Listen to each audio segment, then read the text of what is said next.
हाँ बोला। हमरा से हाई रोज रोज के खटनी ना होई हो। काहे? एक तो इतना दूबर पातर है, आए ऊपर से खटनी करावेला, दिनों में करी या रतियों में करी। तो तू ना करबू तो दूसर क्यों करे आई? अच्छा ला सुना। सुनावा। जब सोचीला मनवा में खेद होला, अरे खेद होला, भोरा हरिये में सयवा सफेद होला। अच्छा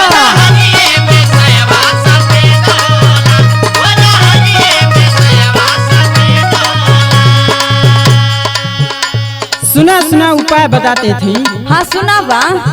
गोरी नीचे बोरियावा बिछावल करा, हाँ बिछावल करा, कम बारत में तनकी उठावल करा।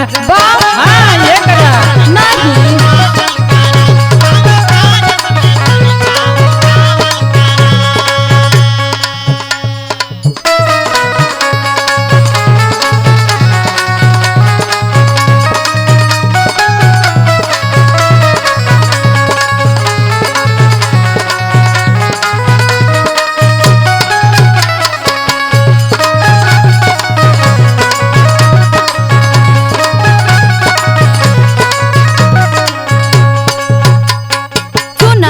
सुनावा।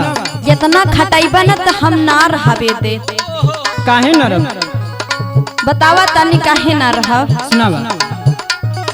होते सबेरे नहीं हर चाली जाई, दहिया पिराला आवेला रोवाई। अच्छा हाँ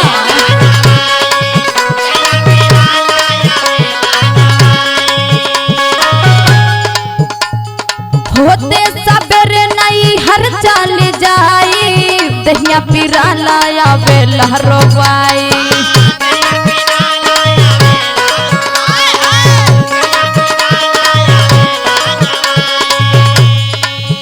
मोर सुघर बदनिया गेंद होला, अरे गेंद होला, भोर हरिये में सयवा सफेद होला।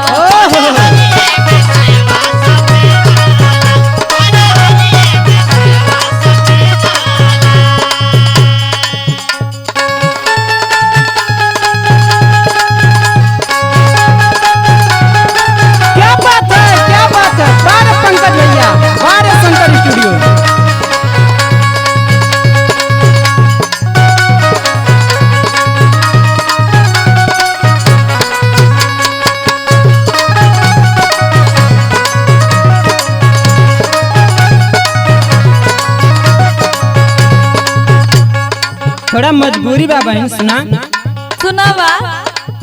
थोड़ा सा अभी मजबूरी बरनिया, बड़का कमाई तलाई मसनिया। अच्छा हाँ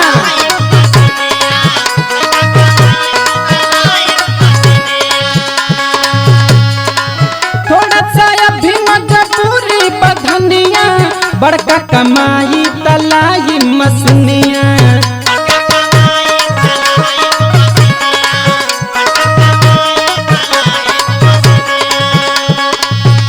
और सुना। अरे सुनावा। थोड़ा दिलवा के अपना समझावल करा। अच्छा समझावल करा, गोरी नीचे बोरियावा बिछावल करा।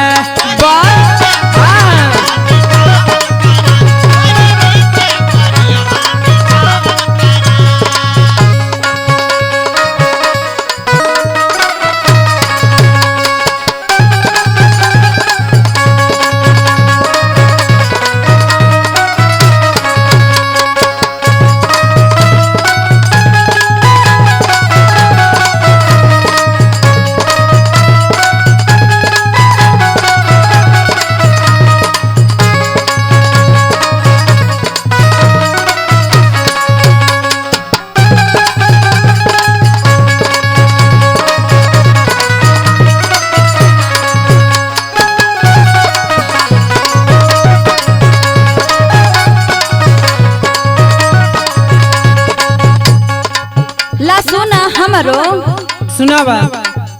मिथुन बलमुआ सुधारा रहनिया, माई से कहब ना तकुली कहानिया।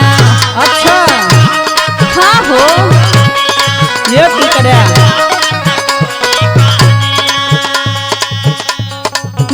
सुन बलमुआ सुधारा रहनिया माई से कहम ना तकुली कहानिया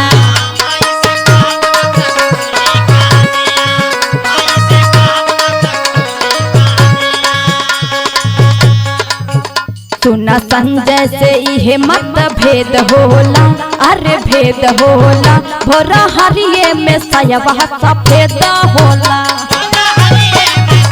अरे तू पार बतावत है ना गोरी नीचे बोरियावा बिछावल करा हाँ बिछावल करा काम कारत में तनिकी उठावल करा